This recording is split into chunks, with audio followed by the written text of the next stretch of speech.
اقصی کے دروازوں پر لڑنے والے غزہ کے ان مجاہدوں کو ہم سیلوٹ کرتے ہیں، سلام پیش کرتے ہیں کہ پوری دنیا نے ان کا ساتھ چھوڑ دیا اور کفر اسرائیل کے ساتھ آ کے کھڑا ہو گیا۔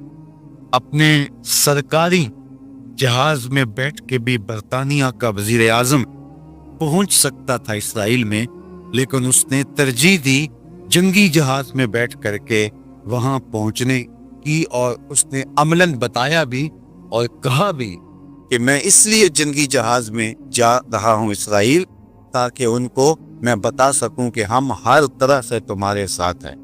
لیکن 56-57 اسلامی ملکوں میں کوئی ایک بھی نہیں گیا جو غزہ کے یتیموں کے سر پہ ہاتھ رکھ سکے کہ ہم بھی تمہارے ساتھ ہیں۔ لیکن غزہ کے مجاہدوں، تمہیں سلام ہو، تمہیں آمنہ کا لال دیکھ رہا ہے۔ سنو میرے حضور نے ارشاد فرمایا،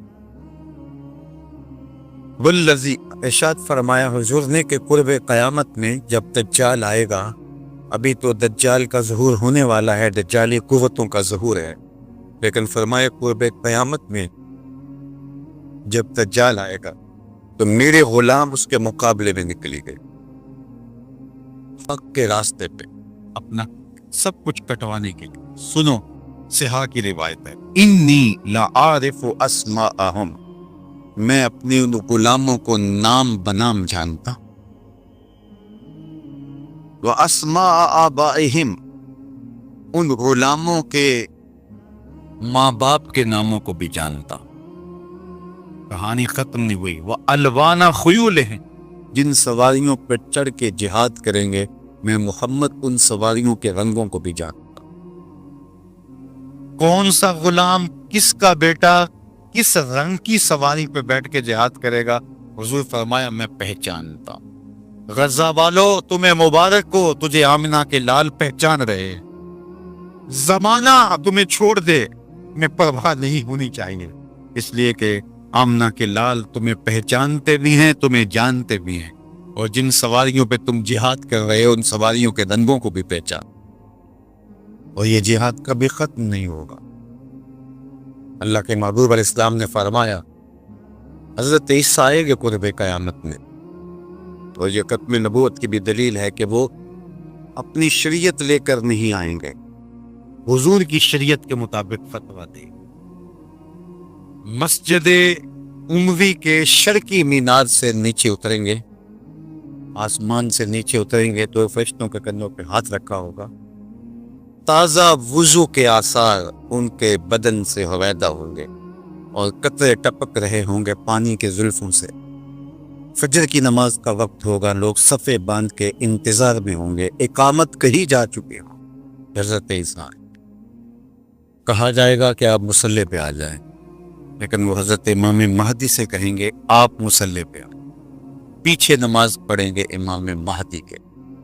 میرے اور آپ کے آقا و مولا نے کہا کروڑوں سلام ان پہ، فرمایا کہ وہ وقت کیسا ہوگا جب عیسیٰ ابن مریم آئیں گے لیکن امام تم سے ہوگا۔ تو حضرت امام مہدی کے پیچھے نماز پڑھیں گے، پھر حضور کے دین کے لیے میدان عمل میں نکلے گی۔ اس وقت امت 3 گروہوں میں بٹ چکی ہوگی۔ احادیث آخر الزماں پڑھیے، ایک گروہ کٹ چکا ہوگا، شہید ہو چکا ہوگا، ایک گروہ فرار کا رستہ اختیار کر لے گا، منطق تراش لے گا، فلسفے بھگا رہا ہوگا۔ اتنی بڑی طاقت کے ساتھ لڑنا ہمارے پاس کا روگ نہیں، اتنی اسلحے، اتنے آلات حرب و ضرب، اتنی جدید ٹیکنالوجی ہمارے بس کا روگ نہیں مقابلہ کرنا، لہذا عافیت قدے میں بیٹھ جائیں گے۔ یہ دوسرا گروہ۔ تیسرا گروہ میرے حضور نے ارشاد فرمایا کہ وہ اقصی کے دروازوں پر حق کے لیے لڑ رہا ہو، حضرت امام مہدی ان کے پاس آئیں گے، ہمارے بنگلوں میں نہیں آئیں گے، ہمارے فارم ہاؤسوں میں نہیں آئیں گے، ہماری مارکیٹوں میں نہیں آئیں گے، امام مہدی ان کے پاس آئیں گے، ان کو آ کے کہیں گے بتاؤ کیا کرنا ہے۔ حضرت عیسیٰ ان کے پاس آئیں گے اور کہیں گے بتاؤ کیا کرنا ہے۔ یا تو میں بد دعا کرتا ہوں اور یہ سارے جو ہیں وہ آغوش موت میں چلے جائیں گے اور تمہیں فتح ہو جاتی، اور یا پھر ہم ان کے ساتھ لڑتے ہیں، اللہ ہمیں فتح دے گا۔ حضرت عیسیٰ کے انفاس سے دجال یوں پگھلے گا جیسے نمک میں پانی پگھلتا ہے، تو وہ سب کہیں گے ہم نے تو لڑنا ہے۔ حضرت عیسیٰ کہیں گے چلو پھر، اور اللہ تعالیٰ جل شانہ مسلمانوں کو وہ قوت دے گا، اور آج جو دلیر بنے ہوئے ہیں، کیونکہ 57 اسلامی ملکوں کے حکمران بھیگی ہوئی بلی ہیں، اس لیے وہ شیر بنے، اور آج وہ مسلم خواتین پر شراب پھینک رہے۔ چند اسرائیلی نوجوان اکٹھے ہوتے ہیں اور کہتے ہیں فلاں علاقے میں چلو، غزہ کے فلاں علاقے کی عورتیں بڑی خوبصورت ہیں۔ یہ امت کا، یہ آج کا درد، لیکن ہمارے سینے میں ٹھنڈ بڑھتی ہے حضور کے ان فرامین کو پڑھ کے کہ یہ کسی پتھر کے پیچھے چھپ کے پناہ لینا چاہیں گے تو مخبر صادق آمنہ کے لال نے فرمایا وہ پتھر آواز دے کے مسلم مجاہد کو کہے گا ادھر آ، یہ ظالم میرے پیچھے چھپا ہوا ہے۔ پوری درخت بھی ان کو پناہ نہیں دے گا سوائے الغرقت نامی ایک درخت کے، جس کے بارے میں وہ جھاڑی ہے حضور فرمایا شجرۃ الیہود، یہ یہودیوں کا درخت ہے، یہ صرف پناہ دے گا، اس کے علاوہ کوئی ان کو پناہ بھی نہیں دے گا۔ اور سنو تمہیں ٹھنڈ پڑنی چاہیے، ہمارا اندر سلگ رہا ہے اس وقت امت کے حالات کو دیکھ کے، لیکن خزاں کے بعد کا موسم بہار ہوتا ہے، انشاءاللہ وہ وقت آنے والا ہے، اور یہ حضور کا فرمان اور صحیح حدیث ہے۔ اللہ کے محبوب نے ارشاد فرمایا پتھر اور گارے سے اور اینٹ اور جو ہے وہ مٹی سے بنا ہوا کوئی گھر، اون اور چمڑے کا بنا ہوا کوئی خیمہ پھر ایسا نہیں رہے گا جہاں کلمت الاسلام داخل نہیں ہوگا۔ گویا شرق سے غرب تک، شمال سے جنوب تک، کائنات کی ایک ایک چھت پہ جھنڈا میرے حضور کے نام کا جھول رہا ہو۔ اللہ کا وعدہ ہو والذی ارسل رسولہ بالہدی ودین الحق لیظہرہ علی الدین کلہ، اللہ نے وعدہ کیا کہ دین اسلام کو میں غالب کر کے رہوں گا، رسول کو بھیجا اس لیے، اور وہ زمانہ، وہ وقت دیکھے گا 40 سال تک خلافت علی منہاج النبوہ قائم رہے گی، تاکہ بکری گھاٹ کے اوپر پانی پی رہی ہوگی تو شیر آئے گا تو ایک کونے میں پانی پی کے چلا جائے گا، اس کو ہمت نہیں ہوگی کہ بکری کو آنکھ اٹھا کے دیکھے کہ مسلمانوں کا خلیفہ بیٹھا ہوا ہے۔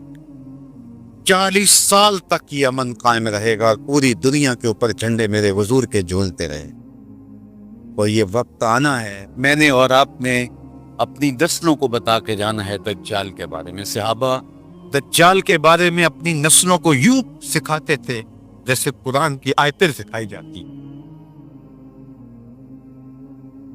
صحابہ کہتے ہیں حضور نے ہمیں دجال کے بارے بتایا، اور تھوڑے فاصلے پر کھجور کا ایک جھنڈ تھا، اور حضور بیان کر رہے تھے، اور اس طرح حضور نے کہا کہ بس وہ بہت جلد آنے والا ہے، تو ہمیں لگا کہ اس جھنڈ کے پیچھے ہوگا کہیں، ابھی نکل کے آ جائے۔ اس قدر صحابہ کو بتایا کہ بہت جلد دجال ظہور پذیر ہونے والا ہے، اور آج تو دجالی فتنے پوری طرح سے محو نفوذ ہیں، اور گلی گلی دجال اپنی تمام تر توانائی کے ساتھ مسلمانوں کو جو ہے وہ کیپچر کر رہا ہے۔ میں کہتا ہوں اگر ہم نے اپنی نسل کو نہ بتایا تو آنے والی نسل ہماری دجال کے قبضے میں ہوگی، اگر اس کے ساتھ نفرت پیدا نہ کی، کیونکہ وہ بھرپور پیکج بھی دے گا، زندہ بھی کرے گا، مارے گا۔ آج بھی لوگ کہتے ہیں جناب جو ہے وہ ہم نے اپنی معیشت کے تو بچانی ہے، ہمارے ایوان بالا کے اندر قرارداد پیش کی کہ ہمیں بھی ڈالر چاہیے، تو وہ پیکج بھی دے گا اور دوسری جانب خوف بھی دے گا، اور بہت سارے لوگ دجال کے ساتھ کھڑے ہو جائیں، لیکن جن کے سینے میں ایمان کا چراغاں ہوگا وہ ٹکڑے ٹکڑے بھی کر دے گا، پھر بھی کلمہ حق نہیں چھوڑے۔ ہم نے اپنے آپ کو اتنا مضبوط کرنا ہے، اپنی نسلوں کو اتنا مضبوط کرنا ہے، یہ کسی صورت کے اندر بھی دجال کے ساتھ کھڑے۔ یہ جو 30 جھوٹے نبوت کے دعوے دار ہیں، ان کو کذاب بھی کہا گیا، ان کو دجال بھی کہا گیا، اور دجال اعظم بڑا دجال وہ سب سے آخر میں آنے والا ہے، لیکن وہ اس کا استدراج تو ہوگا جو کچھ دیر چلے گا، لیکن حضرت عیسیٰ کے انفاس سے وہ پگھل جائے گا اور اللہ اسلام کا بول بالا کرے گا. تو آج نہیں تو کل اسلام کا بول بالا ہونے والا ہے. ان مشکل حالات میں تذبذب میں مبتلا نہیں ہونا، کمزوری میں نہیں آنا. یہ مشکل حالات ہیں اس وقت امہ کے اوپر، اور 56-57 اسلامی ملک جو ہے وہ ہتھیار پھینک چکے ہیں. یہ کل کا ہی آپ جنرل اسمبلی کا اجلاس اٹھا کے دیکھیے، کشمیر کی بات کی ہی نہیں گئی، چھوڑ دیا کشمیر کو. فلسطین کا بھی نام چھوڑ دیں کوئی پرواہ نہیں، زمانہ چھوڑ دیں.